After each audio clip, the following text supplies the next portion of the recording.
Maybe someday Facebook will let me just set my preferences and then it will all just work that way. Good morning. How are you guys?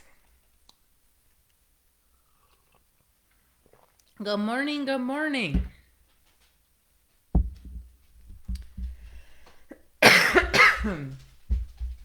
Okay, you know what I need to do? Good morning. I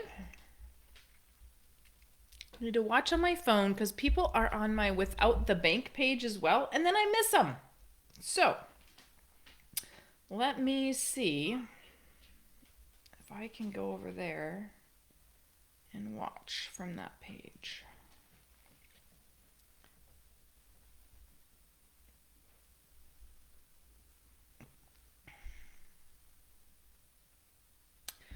Good morning, Michael. See, it's a good thing I showed up. Can you hear me? Good morning, George. Apparently, my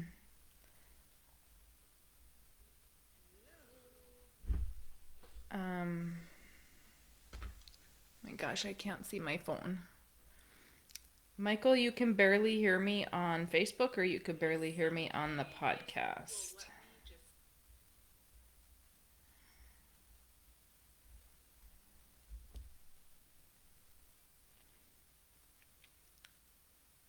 Really low right now.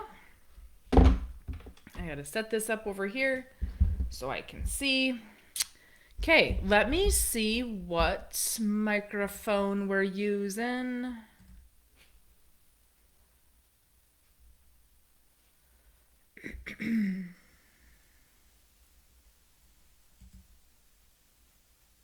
Wow, how's that?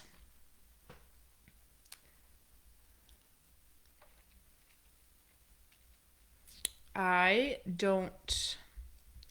George, can you hear me okay? Or is it just Michael?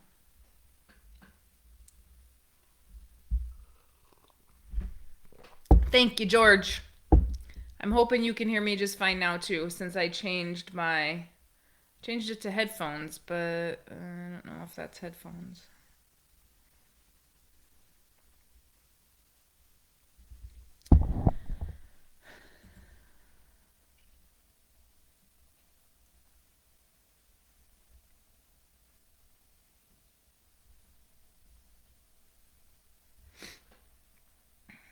Better when you get closer.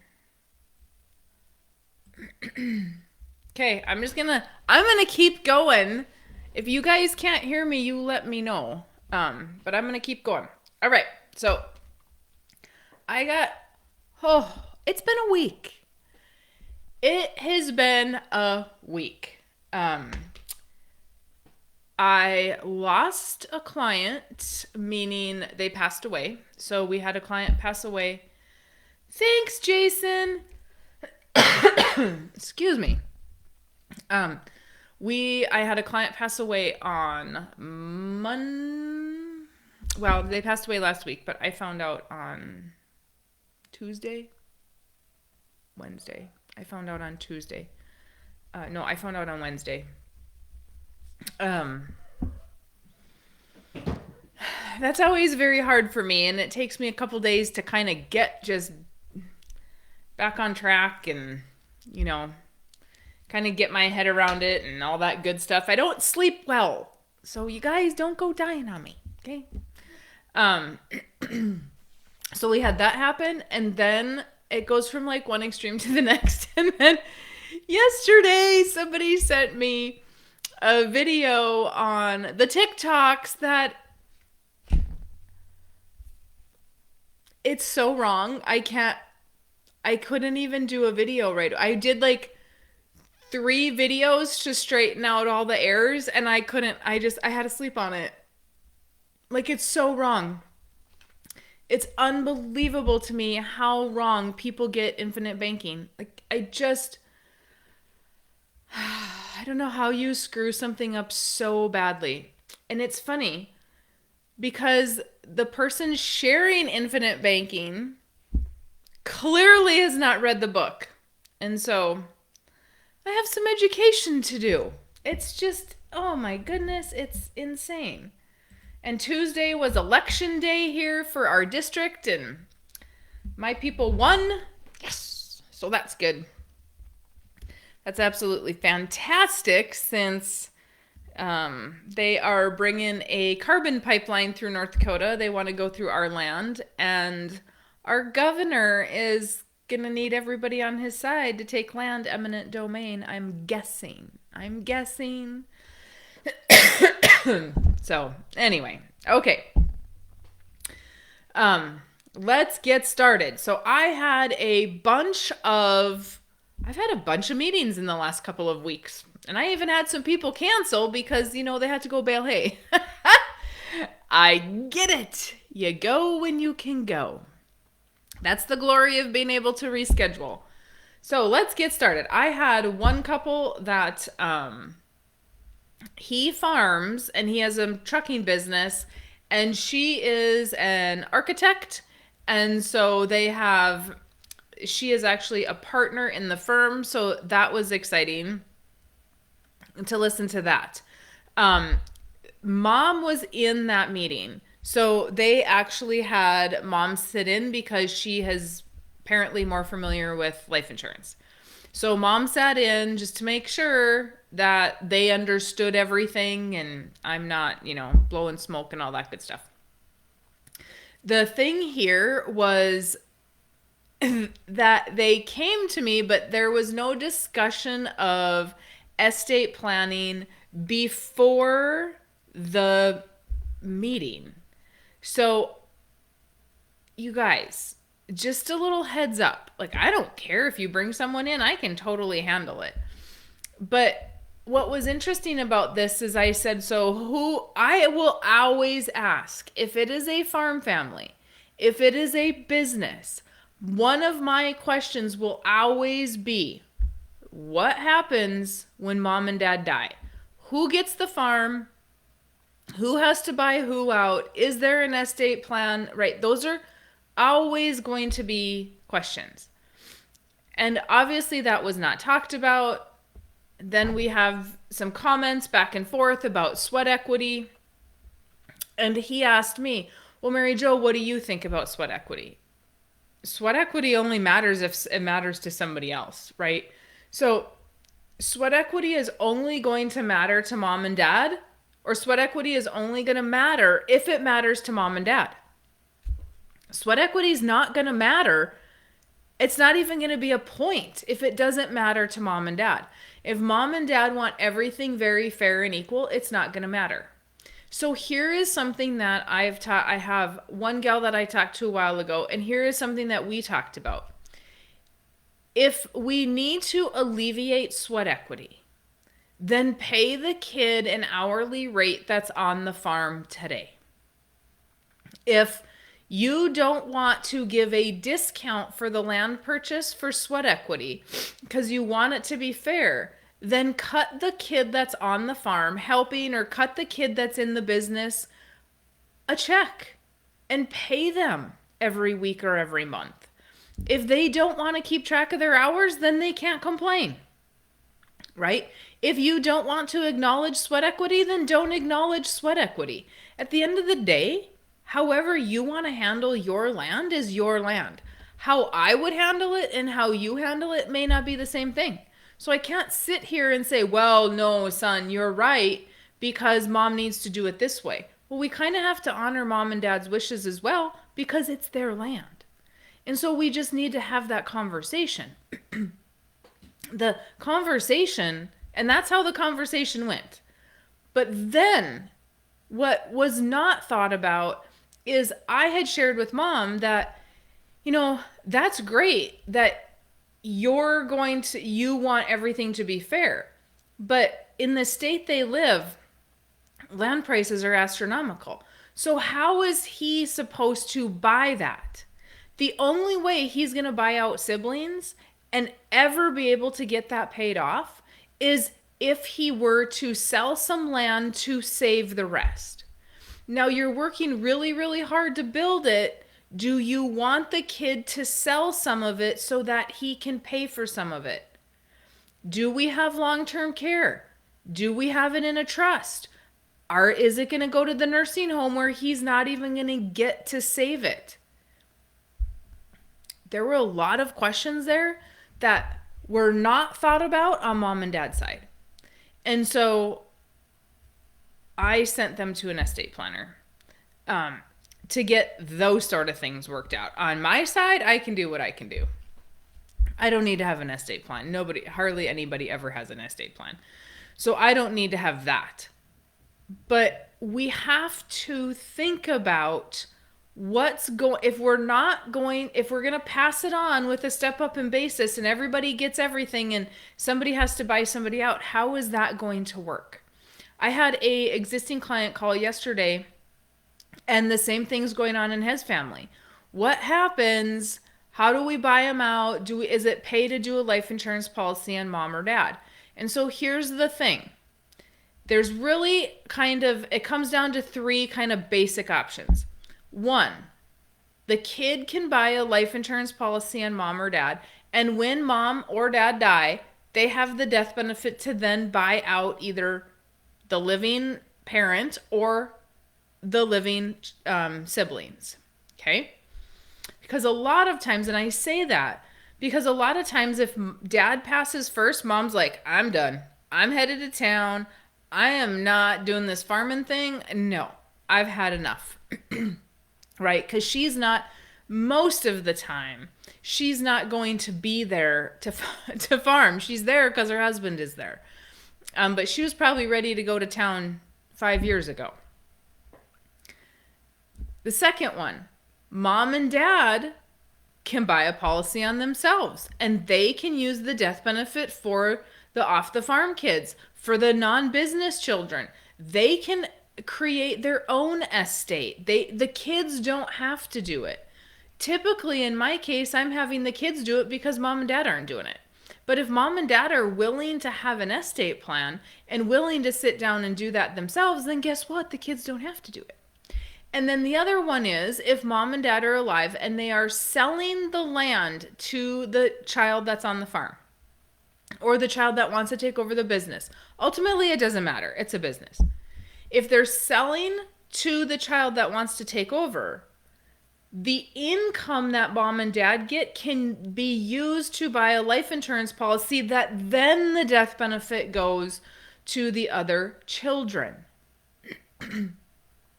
I've ran that scenario a lot, and that actually works out really, really well. It works out usually so well, depending on how much we're selling, right? If we're selling a lot of, if we have a big business to sell, it's going to work a little better. But if the sale of the business and the payment per year is quite large, then we have the opposite problem. That the kid taking over the business actually gets less than the kids off the farm because the death benefit is so large. Depending on the factors. If mom and dad are over 70, I can't, I can't do anything. And so definitely something that like all the stars kind of have to align. And ironically, they do align most of the time. So there's that. All right. Can everybody still hear me? I got lots of you on, but nobody is saying anything today.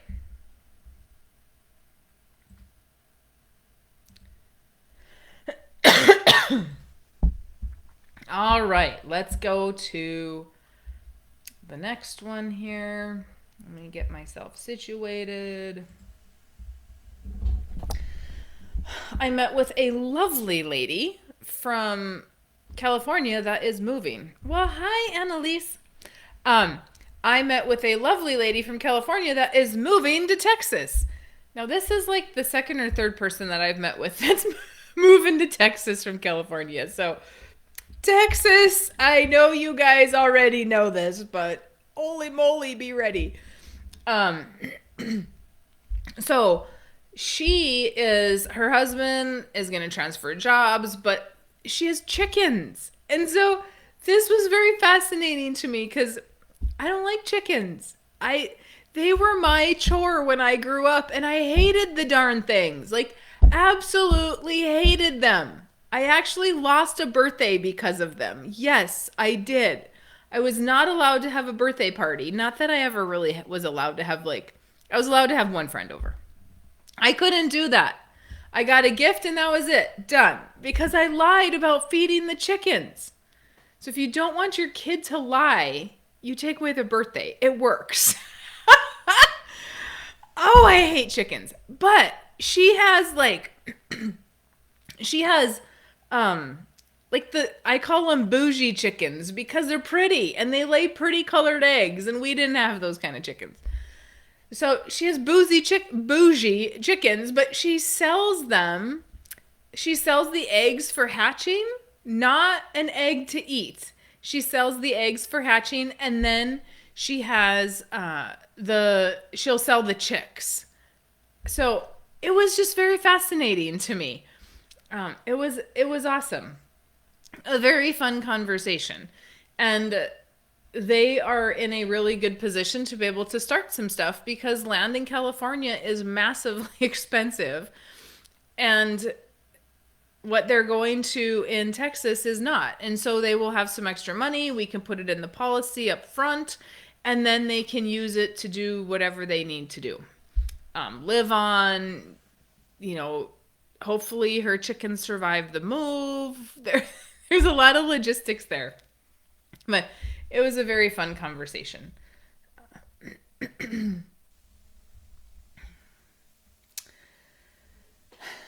Then I talked to another couple that they sold their place. I don't remember why.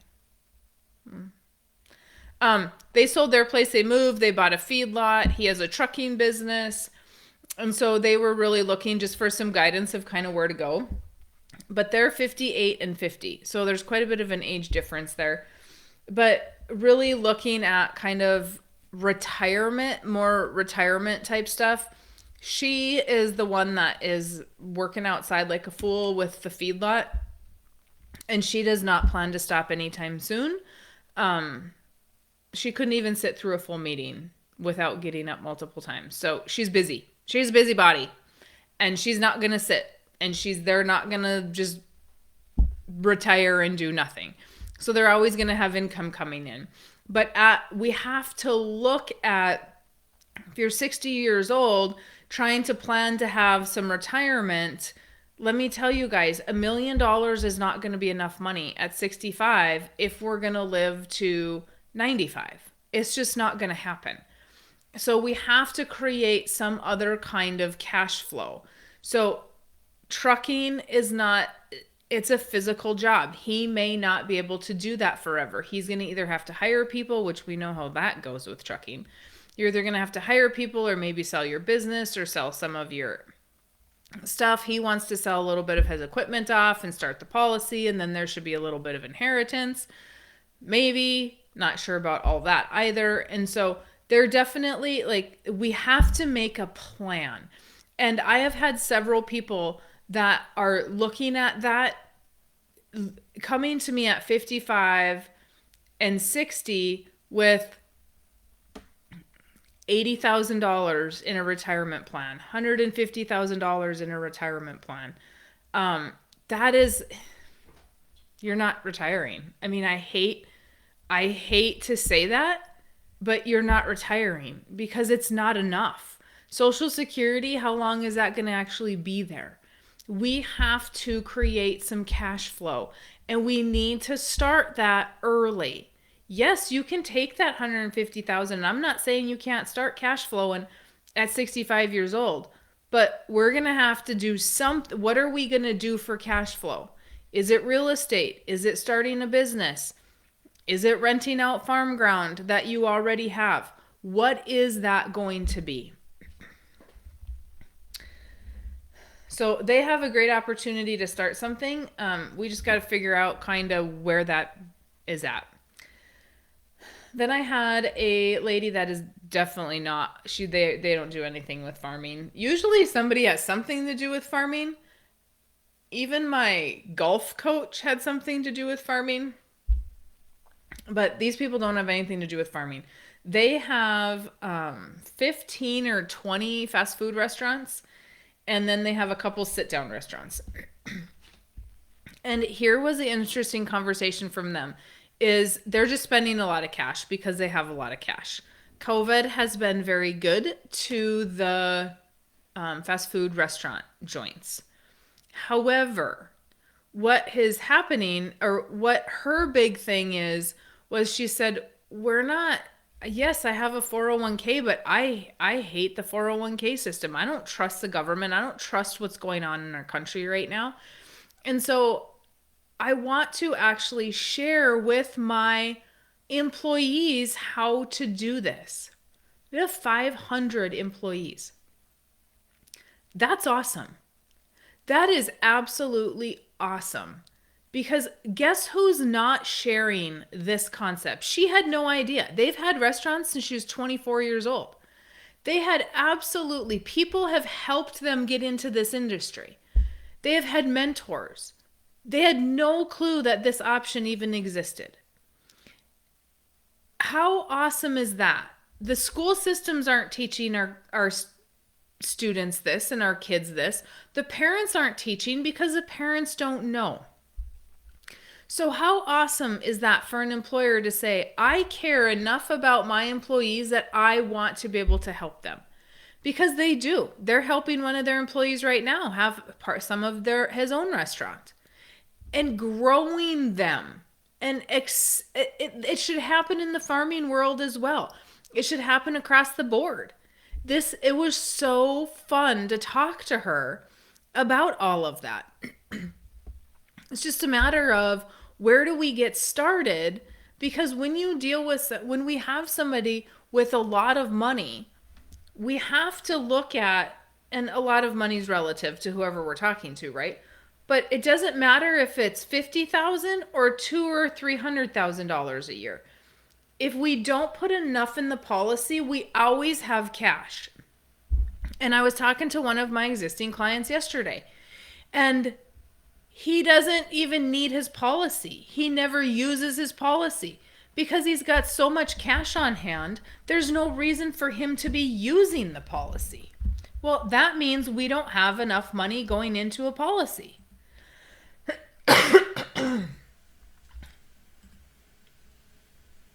So we need to look at that. If we have a policy but we start it so small that we never get to it, well, then we need to start over. So, excuse me, I don't know what's going on today.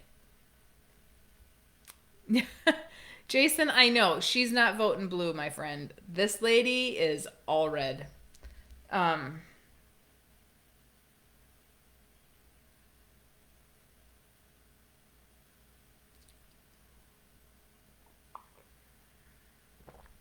So, oh, Michael. So definitely something to think about when we're starting policies. And occasionally I may just push the limit just a little bit to say, hey, we should probably go a little bit bigger. And then there are times where this week, several times, I'm like, yeah, no. I don't know where you got that number from, but that is way too big for the numbers you shared with me. No. Because some people think, and it's people that have read Nelson's book more than they've read my book. They think that they should put all their income through this policy because that's what Nelson says in his book. Now, you have to take that with a grain of salt because you have to put all the money in, you have to borrow it to live, and then you have to pay it back.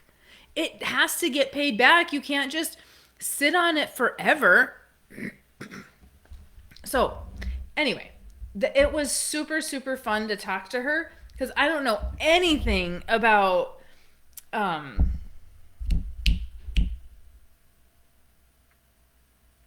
franchising. I don't know anything about franchising. So I just love to learn new stuff. And so it was really fun to talk about the franchising, how that worked, how old they were, but definitely in situations where we've got a lot of money coming in and we're spending a lot of cash, if we're buying land with cash, if we're buying tractors with cash, if we're buying vehicles with cash, probably should be starting a little bit bigger policy if you're using that much cash. I talked to another guy that was exciting. This is a partner to my FedEx business ground guy. These two young kids bought a FedEx ground business. Oh my gosh, I can't wait for them to succeed. Oh, they are. It's so refreshing to talk to people in their 20s who are actively wanting to build their business and thinking about all these things. Because people my age, I am not 50, but people that are 50 and older, I'm 40, I'll be 48 in July. So people that are 50 and older, they tend to, even my age, 45 and older, they're tired. They don't want to build. Like, I am always building and thinking of ideas and let's do this and let's do that. And they tend to be like, okay, I'm tired, I'm done. And I get it, I'm tired too. But who can help you do those things? And these kids are just, oh, it's so fun to talk to them. Anyway, so again, we talked about having policies on partnerships. Has mom and dad have businesses and they have farm ground, and so who's gonna get that? What does that look like between him and his siblings? So we had a lot to talk about with him. The one thing that I did notice with him though is they're taking too much money, because I don't agree with their accountant. I am not an accountant, I will just say that, but I don't agree with their accountant. They take more payroll than I do because their accountant is scared of an audit. They just bought this business. If your accountant is scared of an audit, you should probably find a new accountant. My accountant is not in the least bit scared of an audit. I have talked to other accountants that are not in the least bit scared of an audit. If your accountant understands audits, they're not going to be concerned about it. I listen to, this is a really good podcast, the Anderson Business Advisors podcast. If you guys have not heard me talk about it before, I really like that podcast. Those guys aren't scared of an audit. And I used to be. I'm not going to say that I wasn't. I used to be terrified when I got an IRS letter in the mail. Now I'm like, it's just an IRS letter, right? You open it, they probably changed, they're sending you some paperwork because they changed your mailing address or your zip code or for whatever reason. But if I get audited and I have my books correct, is it time consuming and a pain in the behind? Absolutely. Do you need to be scared about it? No. But if your accountant cannot explain why you are taking a smaller payroll and they think that you need to take a bunch of money and pay more taxes when you just bought a business and you have expenses to grow the business. It's not like they bought a business to stay the same. Most accountants do not understand how to even run a business. It's unbelievable to me. I am far harder on accountants than I am on bankers. I mean, for the love of Pete, if you don't understand that these two 20-year-old kids came in, bought this business, want to add a car wash, I talked to this kid about adding, being a distributor for AMSOIL and selling that. And what would the discount be? They're looking at all of those things that I'm like, can you privately, could you deliver the AMSOIL then? Could you, if you already have delivery trucks out and Farmer John calls and says, hey, I need some AMSOIL, or somebody needs some AMSOIL and they're on the track that day, can you just throw it in and drop it off? You already have the delivery business. So many things. And yet they're taking all this money out of the business when it should be staying in the business to grow the business. I mean, since they've bought this business, they've added 7 trucks. Why would you give advice like that? And maybe I am blowing up and being all irrational for no reason, but it just does not compute in my brain.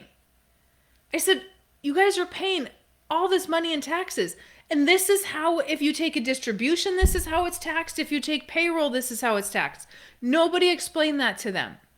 Why aren't accountants explaining this to new business owners? How the tax works? I draw it out on the screen in like 30 seconds. It's not hard. It's not that hard to explain.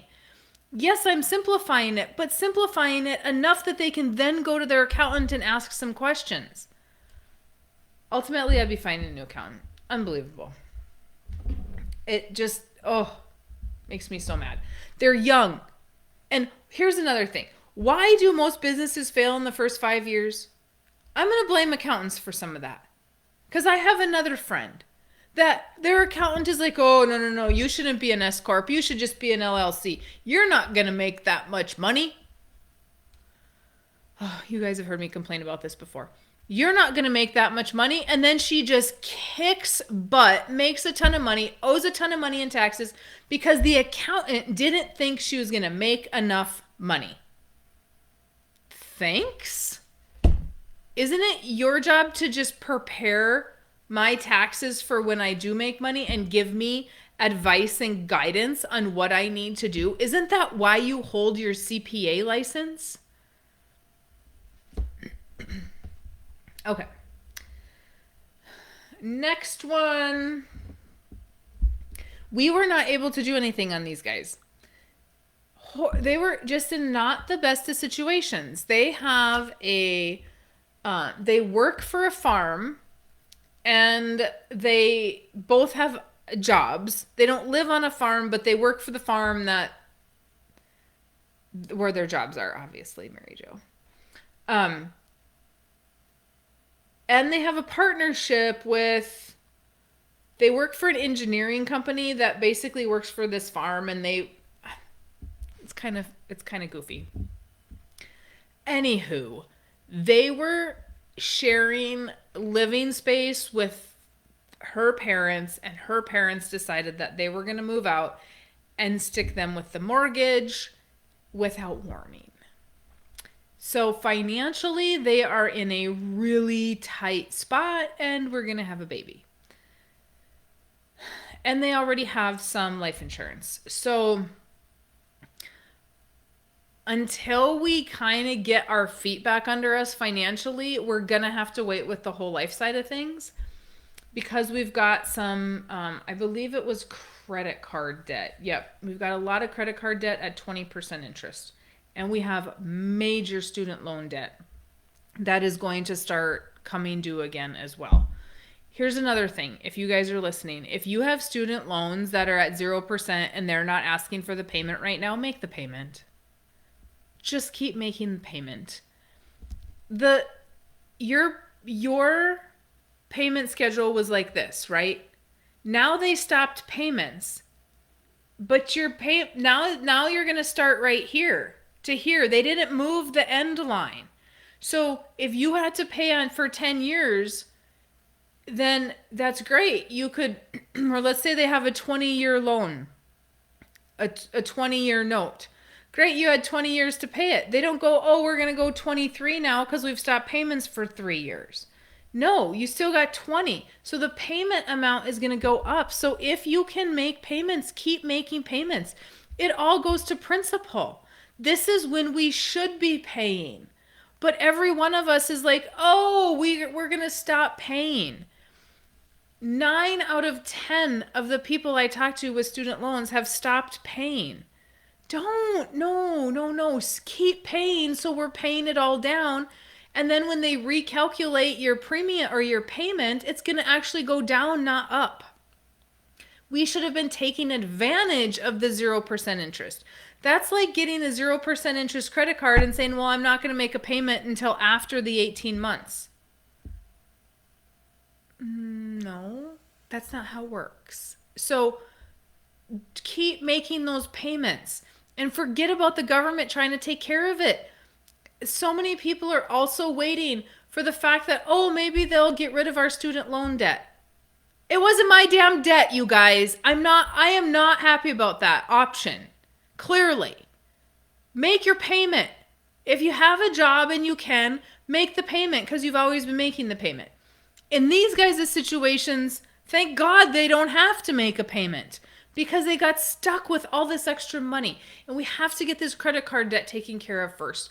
And we had to come up with some pretty creative solutions so that we can figure out how to get started in the near future. But they are all gung ho to do that, which is awesome because they'll get it done. I have total faith. All right. I met with a large farmer in Idaho, potato grower. That was that's always fun. Potatoes are, oh my gosh. I can't believe how much work potatoes are. So, and irrigation. Irrigation is a lot of work as well. We don't do irrigation around here. We don't have any water. But this was, he had his daughter in the meeting with his niece and her husband. So the niece and the nephew, I will say, the niece and the nephew-in-law are going to be taking over the operation. The daughter doesn't want anything to do with the farm, but she needed to be in the conversation because we talked a lot about estate planning. Are they going to be able to do something? Absolutely. Got to get some estate stuff figured out. And that was kind of his biggest thing was estate. Well, I started asking questions and he was not ready with financial numbers. So if you're going to meet with me, I need financial numbers. You get an email that says, these are all the financial numbers Mary Jo is going to need. Please have those ready. He did not have those ready. And he said, well, I didn't prepare for that because I just wanted to chat today and see how you can help. Well, I don't know how I can help if I don't know what the numbers are. That's the whole point of the meeting.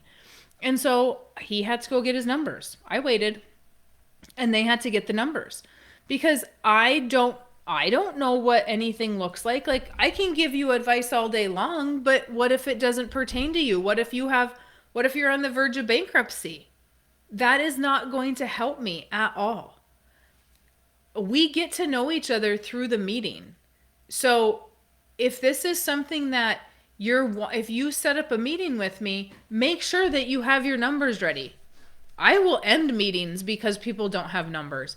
I just can't help. There's no, what are we going to talk about?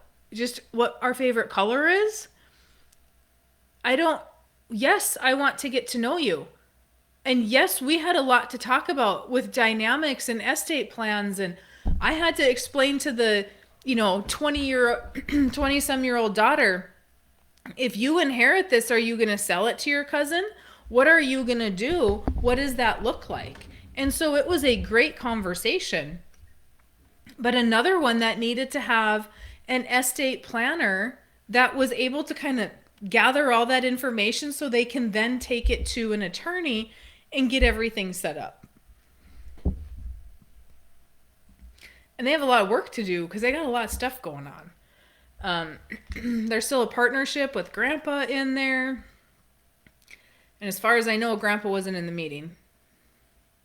Unless he was listening off the side or something, but I don't think he was in the meeting. So there's just a lot of stuff going on. But at the end of the day, kudos to Dad for bringing in a niece and nephew, sitting down and talking about an estate plan and talking about what he wants this farm to be when he dies. That's awesome. Very, very few people do that. He was amazed at how few people do that. You guys, I meet with about 600 people a year. And there's maybe 5 that have the whole family at the table and have the estate plan. It's not very many.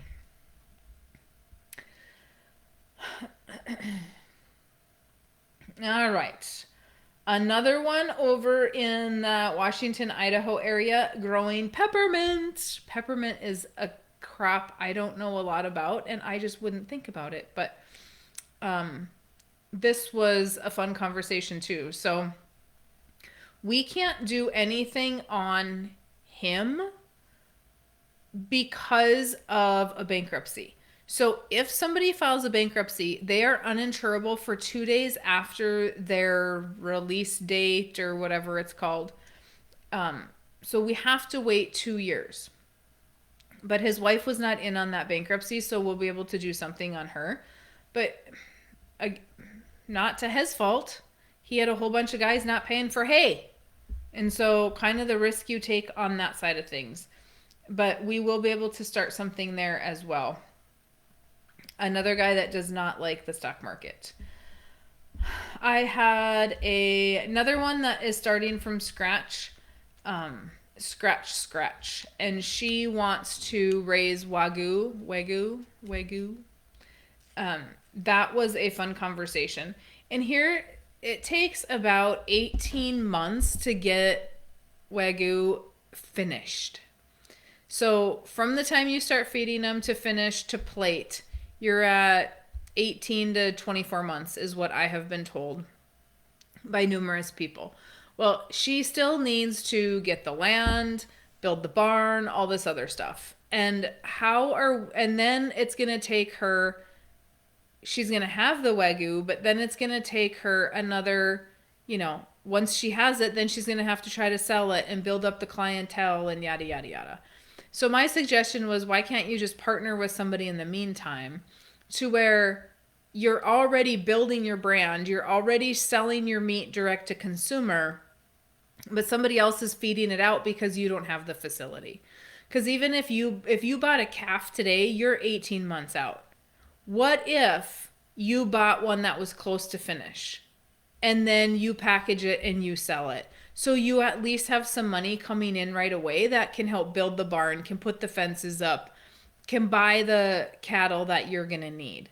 So instead of waiting to do it the hard way, can we think about doing it a different way, that we're just, whoever we're buying it from, if they're feeding them out and they're, they have a direct to consumer business as well, they may sell one to you that is ready to be finished and you can get started immediately. Not something that she had thought of, but we have to be creative when we have a limited amount of money coming in. We don't have any family to help us, and we are starting from scratch. And she does not want to rack up a bunch of debt in order to do that. So how then do we use other people's money to do those sort of things? And I learned, I'm not smart enough to think of this stuff on my own, you guys.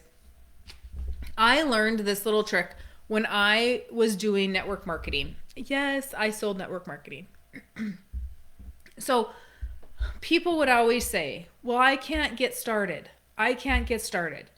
And there was a lady that she doesn't do network marketing anymore, but she coaches and teaches on network marketing companies. And even though when I started in this business, I was not doing that, her business advice was still very, very relevant, and I needed that.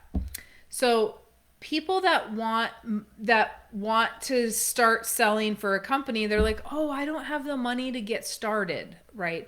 I don't have the $300 to get started and sell that package, or I don't have the $1,000 to get started to sell a pack to buy my whole starter kit. And she always said, have your party, sell a whole bunch of it. Then once you sell it, then you sign up the same day that you submit those orders to get your kit, and you automatically get that commission statement right away, and it's paid for. And so this is the same thing. If we want to start something like this and we have no cash, can we use other people's cattle, money, land, whatever? Can we do that to escalate ourselves to begin with?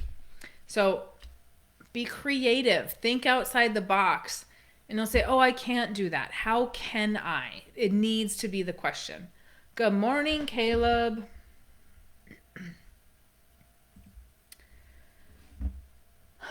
All right. We had another one with a whole family. They're renting ground from an uncle. They have a brother that's involved, and so we need to have he owns the dairy. Him and the brother own some land. So he needs to have a policy on the brother, and then there should be a policy on mom and dad, because we're going to have to probably buy out some siblings on the dairy side, depending on how that all goes. Here's the thing. His wife has come into some inheritance that she really was not expecting. Nelson always said, we will have someday, most people will have some unexpected inheritance. And that's exactly what happened in this case. So now it's a matter of what do we do with all of that money and or land that we will be inheriting.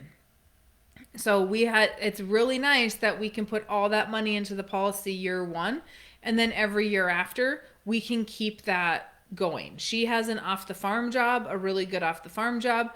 So she will be able to keep that policy going. However, the funny thing about this conversation, she said, Mary Jo, I just love her. I love her. I love everybody I talk to, but I love her because she's honest.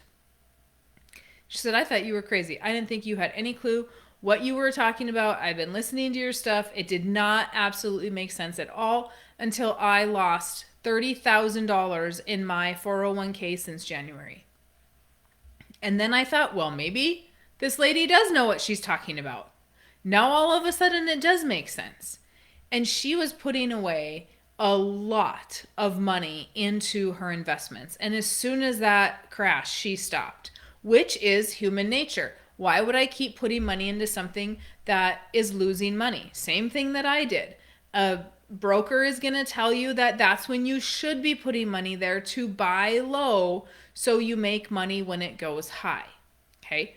That is a great strategy if your broker knows what they're doing.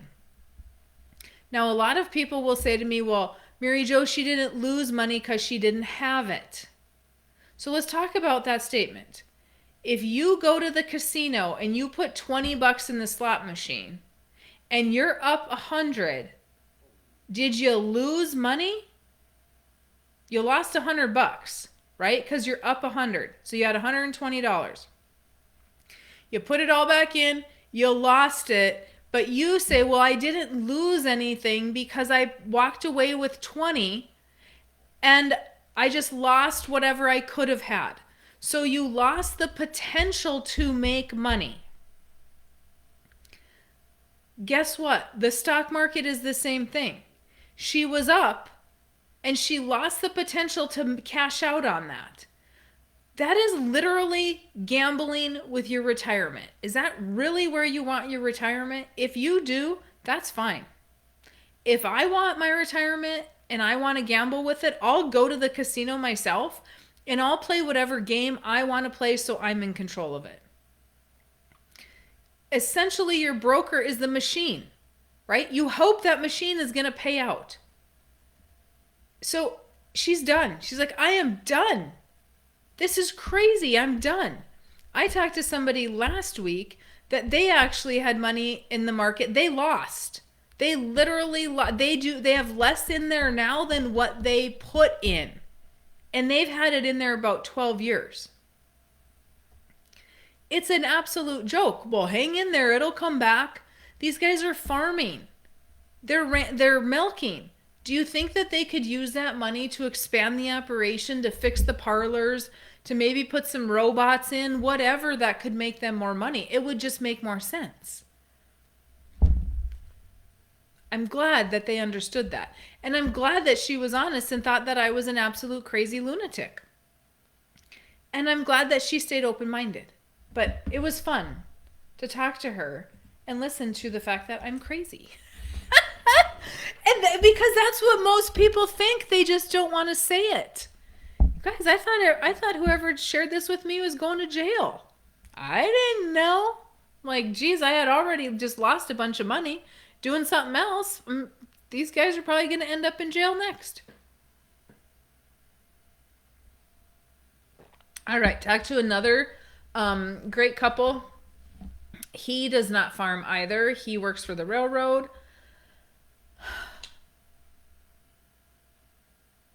Burlington Northern Santa Fe has lost 1,500 engineers and conductors since the beginning of the year. They can't even find them. They're giving huge incentives and nobody wants to work. That's crazy. Remember the day when everybody I knew wanted to get a railroad job? Like, that was a big deal. That was a huge deal. But now nobody wants to work. It is super, super hard on their body. He said after they retire, they live an average of like 6 months or something. It wasn't even a year. That's crazy. Anyway, so they have some personal loans with really high interest rates that need to get taken care of.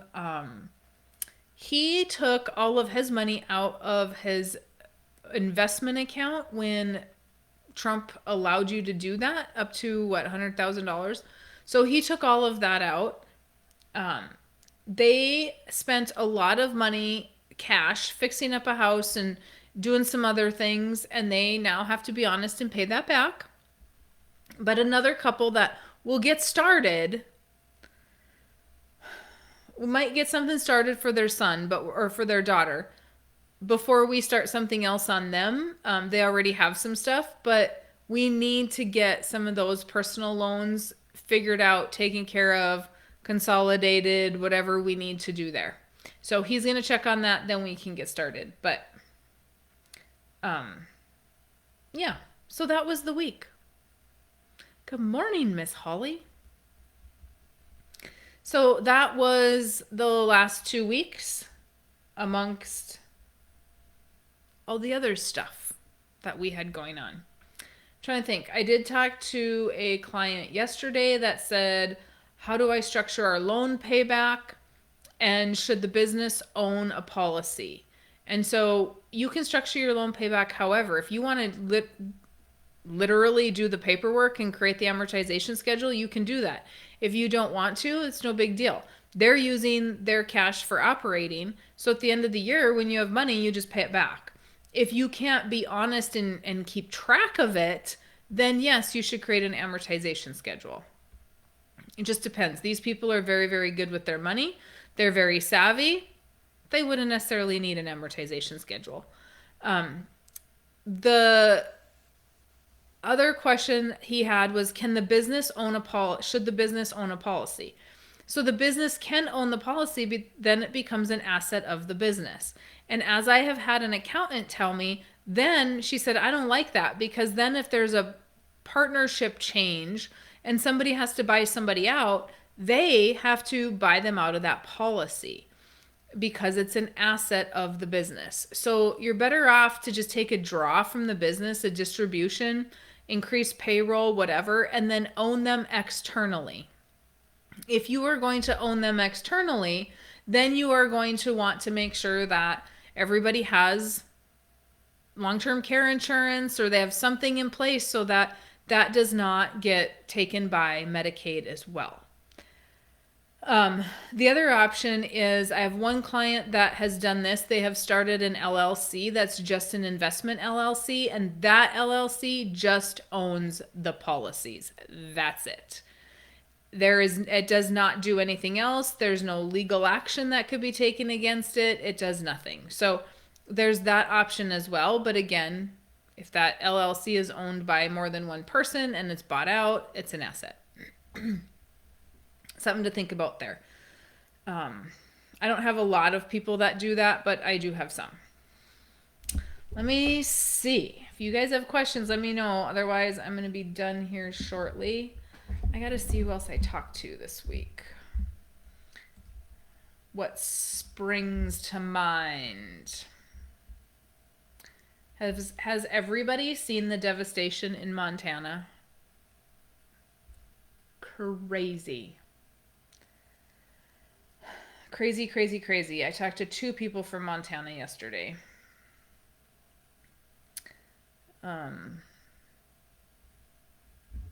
Yellowstone's not going to be open for a very long time. And no, it did not hurt the show Yellowstone, because that's not even recorded in Yellowstone. It's recorded in Idaho. From what clients have told me. Okay.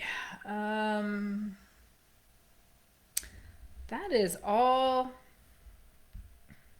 That is all I can think of. I am sure there were more things, but that is all that I can think of. So, as always, if you guys have questions, let me know. I need to go do a TikToky, fix this person that seems to think infinite banking is not what it is. Oh, man. So much misinformation out there about infinite banking. So if you've not gotten the book, if you're listening and you've not gotten the book, you know where to go to get the book, farmingwithoutthebank.com, or you can go to withoutthebank.com, whichever one you choose. But that's all I got, you guys. Excuse me. I hope that that helped. Let me know if there is anything else that I can do.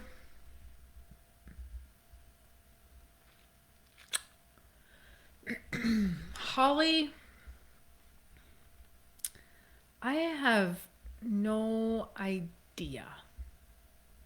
Sorry. I have so many podcasts. I don't remember the number. I don't remember the number.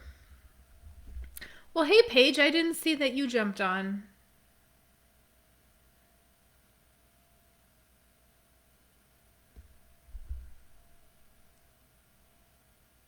But banks do make more money on their spread. Yes, that is a true statement.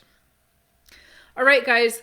If you need anything, questions, comments, whatever, let me know. You can message me here. Otherwise, you have a absolutely fantastic rest of your day. Have a good weekend. Oh my gosh, it's going to be 100 here this weekend.